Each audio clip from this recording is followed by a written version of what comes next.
نحمدہ ونصلی ونسلم علی رسولہ الکریم اما بعد فاعوذ باللہ من الشیطان الرجیم بسم اللہ الرحمن الرحیم فویل للذین یکتبون الکتاب بایدیہم ثم یقولون ھذا من عند اللہ لیشتروا بہ ثمنا قلیلا فویل لہم مما کتبت ایدیہم وویل لہم مما یکسبون وقالوا لن تمسنا النار الا ایاما معدودہ قل اتخذتم عند اللہ عہدا فلن یخلف اللہ عہدہ ام تقولون علی اللہ ما لا تعلمون صدق اللہ العظیم۔ فویل پس ہلاکت ہے، ویل ہلاکت لفظی معنی ہوتا ہے ہلاکت اور تباہی، اور حدیث میں ہے اللہ کے نبی صلی اللہ علیہ وسلم نے فرمایا، حضرت سعید ابن مسیب رحمۃ اللہ تعالیٰ علیہ نے اس حدیث کو نقل فرمایا ہے کہ ویل جہنم کی ایک وادی کا نام ہے جو اتنی سخت ہے کہ باقی جہنم کی جو بڑی بڑی چیزیں، جہنم میں آگ کے جو پہاڑ ہیں یا جہنم میں جو پتھر ہیں، ان کو بھی اگر اس وادی میں ڈال دیا جائے تو وہ بھی جل کر راکھ ہو جائیں، یعنی وہ وادی جہنم کی کہ جس سے باقی جہنم بھی پناہ مانگتی ہو، اس وادی کو ویل کہتے ہیں، اور ویل کا لفظی معنی ہوتا ہے ہلاکت اور تباہی۔ اور ایک حدیث میں ہے نبی اکرم صلی اللہ علیہ وسلم نے فرمایا، یہ اتنی گہرائی میں ہے کہ اگر ایک کافر کو جہنم کے کنارے سے کھڑے کر کے اس میں پھینکا جائے تو اس گڑھے میں پہنچنے تک اس کو 40 سال لگ جائیں گے۔ اور جہنم کا جو ایک پہاڑ ہے جس کو سہود کہتے ہیں، سأرہقہ صعوداً، ان کفار کو جو ہے اس پہاڑ پہ چڑھایا جائے گا تو اس کی اونچائی اتنی ہے کہ 70 سال تک ایک چیز جو ہے وہ اوپر پھینکنے سے جہاں جا کے پہنچتی ہے تو 70 سال کے بعد جا کر کافر اس کی چوٹی تک پہنچے گا۔ تو یہ وہ جہنم کی جگہ ہیں، اور لفظی معنی کیا ہوگا؟ ویل کا تباہی اور ہلاکت ہے۔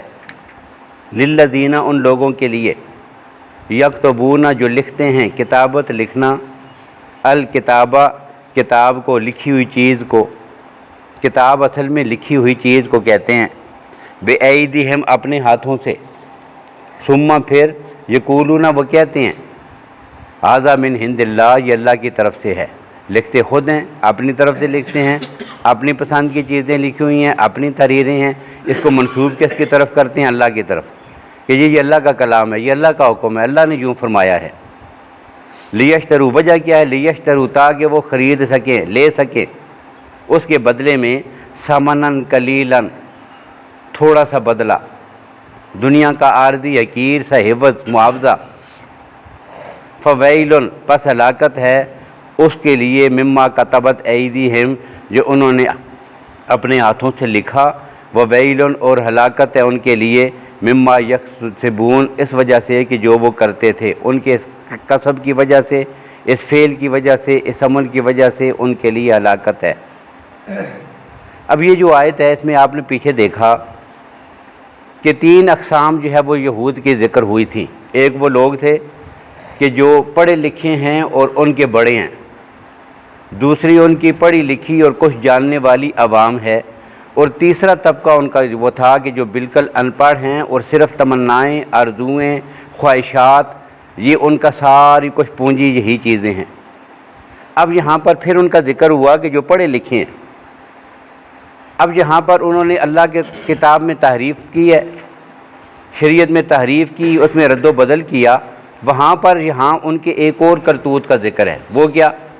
کہ دنیاوی مقاصد کے لیے یہاں جو ثمن قلیل کہا گیا ہے، تو ثمن اصل میں قیمت کو کہتے ہیں، اور یہ ضروری نہیں کہ قیمت جو ہے کسی چیز کا جو پیسے لیے جائیں اسی کو قیمت کہتے ہیں، بلکہ کسی بھی کام، کسی بھی قول اور فعل کے بدلے میں، جب آپ بدلے میں کوئی بھی چیز دیں گے تو وہ ثمن قرار پائے گی۔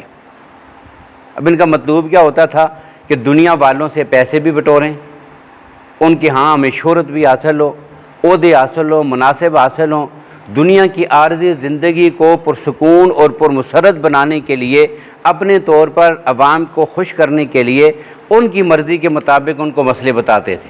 لکھتے اپنے ہاتھوں سے تھے، ان کے فتوے بکے ہوئے ہیں، ان کے قلم بکے ہوئے ہیں، ان کی زبانیں بکی ہوئی ہیں، ان کے ضمیر بکے ہوئے ہیں۔ ابھی جتنی اقسام ہوتی ہے نا کہ بیچ کر جو ہے وہ اللہ کے شریعت کو بیچ ڈالنا، اپنی مرضی سے دین میں رد و بدل کرنا، ان کی عوام کی مرضی کے فتوے جاری کرنا، اور یہ یہود کی بہت بڑی ایک خباثت ہے۔ اور یہی وہ خباثت ہے کہ جو مسلمانوں کے اندر آج پوری دنیا میں کئی جگہوں پر موجود ہے۔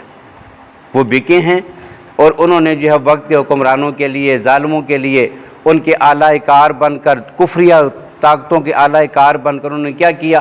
ان کی مرضی کے فتوے جاری کیے، پوری کتابیں لکھی ہیں۔ یہ ایک بہت بڑی ایک کتاب آئی، کیا؟ فتنہ خوارج پر تفصیلی فتویٰ، اور پوری دنیا میں مفت تقسیم ہوئی ہے، ہزاروں کی تعداد میں چھپی ہے۔ اب کوئی ایک آدمی کہاں اتنی استطاعت رکھتا ہے کہ ایک کتاب کو چھاپے، اتنی موٹی کتاب، ضخیم کتاب ہو، کئی 100 صفحات پر مشتمل، اور پھر پوری دنیا میں اس کو مفت تقسیم کر، اور ساری لائبریریوں کے لیے، کتب خانوں کے لیے کہاں اس نے چند دنوں میں جو ہے وہ کتاب تقسیم ہو رہی ہے۔ اور آدمی جب اس کو پڑھتا ہے تو اس میں کس طرح جو ہے وہ احادیث مبارکہ لے کر اپنی مرضی کے مفہوم نکالے گئے، جہاں مطلب کی بات نہیں بنی وہ عبارت ہی چھوڑ دی، جہاں سے کوئی مطلب کی بات نظر آئی اس کو نکال لیا، اور جا کر فٹ کس پر کیا کہ جو مظلوم مسلمان ہیں کہیں بھی دنیا میں، ان پر مسلط کر کے ان کو جو خارجی قرار دے کے واجب القتل، اور ان کی ساری محنت اور کوشش کو ناکارہ بنانے کے لیے یہ کفریہ طاقتوں کے اعلیٰ کار ہیں۔ یکتبون الکتاب بایدیہم ثم یقولون ھذا من عند اللہ۔ ان کے فتوے بکے ہوئے ہیں، ان کے قلم بکے ہوئے ہیں، ان کی زبانیں بکی ہوئی ہیں، ان کے ضمیر بکے ہوئے ہیں۔ وہی بات کہیں گے کہ جس پر حکمران خوش ہوتے ہوں، ظالم اور کفریہ طاقتیں جس پر خوش ہوتی ہوں، وہی فتوے، وہی باتیں، وہی ان کی زبانیں، وہی ان کی تحریریں، وہی ان کا قلم۔ تو یہ یہودیوں کی بہت بڑی ایک خباثت اور بیماری تھی۔ کیوں کرتے تھے؟ لیشتروا بہ ثمنا قلیلا، دنیا کی عارضی نفع کے لیے، عہدہ ملے گا، اقتدار ملے گا، منصب ملے گا، عزت ملے گی، لوگوں کی ہاں واہ واہ ہو جائے گی، پیسہ ملے گا، بس اس کو حاصل کرنے کے لیے وہ یہ کام کرتے تھے۔ اب اللہ نے کیا کہا؟ فویل، ان کے لیے ہلاکت ہے۔ اب ہلاکت کا لفظ یہاں ان کے لیے 3 بار آیا ہے، اور مفسرین نے لکھا کہ ہلاکت جو ہے وہ آخرت کی ہلاکت اور تباہی کے لیے بس ایک ہی ہلاکت کافی ہے۔ یعنی آخرت میں کسی کو عذاب دینے کے لیے کتنی دفعہ ہلاکت کی ضرورت ہے؟ بس ایک ہی ہلاکت اس پہ مسلط ہو جائے، اس کے عذاب کے لیے کافی ہے۔ لیکن اللہ کی ذات نے اس فعل کی برائی کے اظہار کے لیے یہاں پر ہلاکت کا لفظ اور ویل کا لفظ 3 بار استعمال کیا ہے۔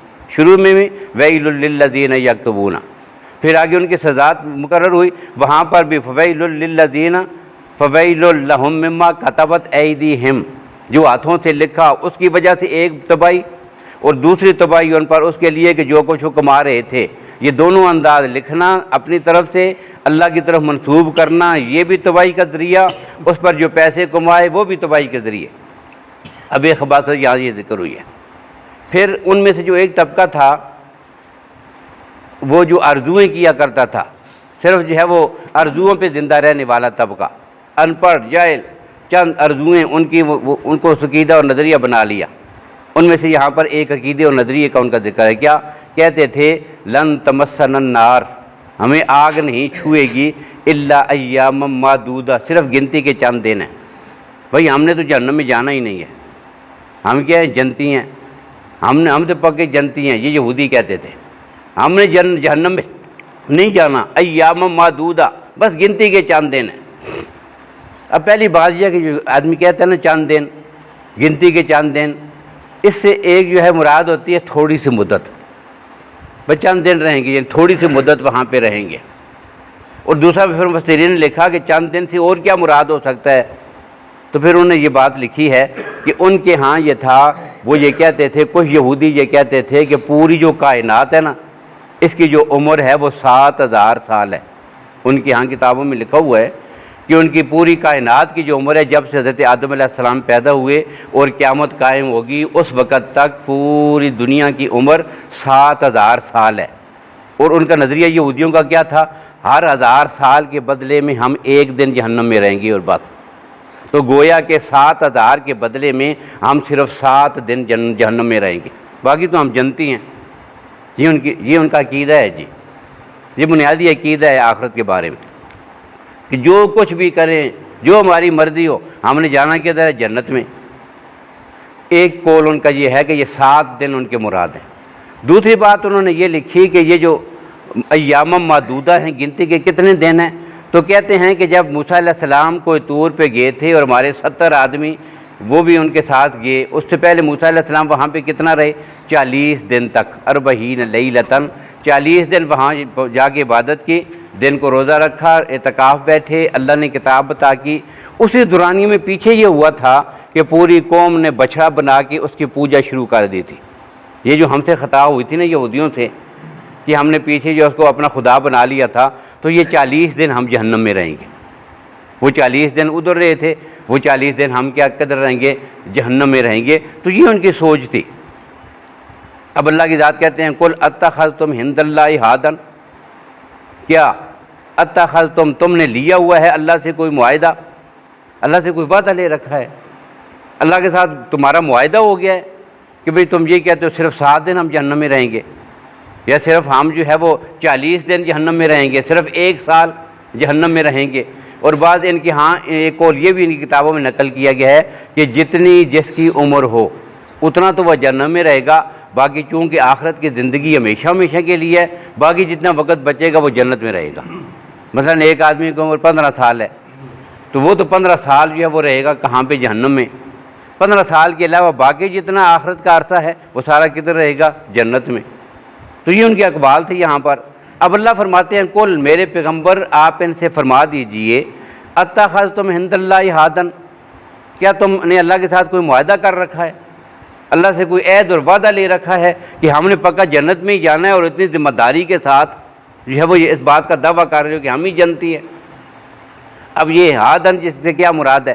ایک تو یہ ہے کہ عام وعدہ کہ بھئی دکھاؤ کوئی تمہارے پاس اسٹامپ پیپر لکھا ہوا ہے، کوئی تحریر ہے تمہارے پاس، رب العالمین کے ساتھ تمہارا کوئی معاہدہ ہوا تھا، کوئی وعدہ ہوا تھا، کوئی تحریر ہے تمہارے پاس کہ تم اپنے آپ کو پکا ٹھکا جو ہے وہ جنتی کہہ رہے ہو، عام تحریر اس سے مراد ہے۔ اور دوسرا مفسرین نے لکھا عہداً سے مراد ہے اللہ کی توحید کا اقرار۔ قرآن پاک میں بھی اس کی وضاحت موجود ہے اور احادیث میں بھی ہے۔ بندے کا اپنے رب کے ساتھ عہد کیا ہوتا ہے کہ یا اللہ میں تیری توحید کا اقرار کرتا ہوں، عقیدہ تو لا الہ الا اللہ محمد الرسول اللہ کا اقرار، یہ ایک انسان کی طرف سے اپنے رب کے ساتھ عہد ہے، اور اسی عہد کی بنیاد پر وہ کس کا مستحق بنتا ہے؟ جنت کا۔ اب کہا گیا کیا تمہارے پاس بھی یہ عہد ہے؟ بھئی جنت میں داخل ہونے کے لیے جو سرٹیفکیٹ چاہیے تمہارے پاس ہے؟ اتخذتم عند اللہ عہدا، وہ معاہدہ تمہارے پاس تحریری لکھا ہوا ہے یا اس کا اقرار کرتے ہو یا تمہارے دل میں موجود ہے؟ تمہارا وہی عقیدہ ہے کہ جس کی بنیاد پر لوگ جنت میں جایا کرتے ہیں؟ تو بات یہ ہے کہ تم تو نہ اللہ کی توحید کے قائل ہو، نہ آقا کائنات صلی اللہ علیہ وسلم کی رسالت اور آپ کا کلمہ پڑھ کر مسئلہ رسالت پہ ایمان رکھتے ہو۔ تمہارے پاس کون سا عہد ہے؟ اتخذتم عند اللہ عہدا فلن یخلف اللہ وعدہ، کہ اب یہ دعویٰ کر رہے ہو کہ اللہ کی ذات آپ نے اس وعدے اور معاہدے کی خلاف ورزی نہیں کرے گا اور تمہیں جنت میں داخل کرے گا؟ ایسی بات کوئی نہیں ہے۔ ام تقولون علی اللہ ما لا تعلمون، تم اللہ کی ذات پر وہ بات باندھ رہے ہو اپنی طرف سے کہ جس کو تم جانتے نہیں، تمہیں پتہ نہیں کہ یہ کتنا بڑا جرم ہے کہ تم جھوٹ جو ہے وہ کس کی طرف منسوب کر رہے ہو؟ اللہ کی طرف۔ تو یہ دوسرے طبقے کا ذکر ہے کہ جنہوں نے پورے کا پورا دین کیا بنایا ہوا تھا؟ اپنی آرزوئیں، اپنی تمنائیں، بس یہ کچھ ان کا دین تھا۔ اس کے بعد اگلی آیات میں پھر رب العالمین نے جنت اور جہنم میں جانے کے لیے ضابطہ اور اصول، نجات اور کامیابی کے لیے ضابطہ اور اصول اگلی 2 آیات میں ذکر کیا ہے، جس کی تشریح انشاءاللہ کل آئے گی۔ اللہ تعالی ہمیں قرآن و سنت کو سمجھنے کی، اس پہ عمل پیرا ہونے کی توفیق نصیب فرمائے۔ اللہم لک الحمد کما انت آلہ فصل وسلم علی سیدنا محمد کما انت آلہ وفعل بنا ما انت آلہ فإنک آل التقوی و آل المغفرہ۔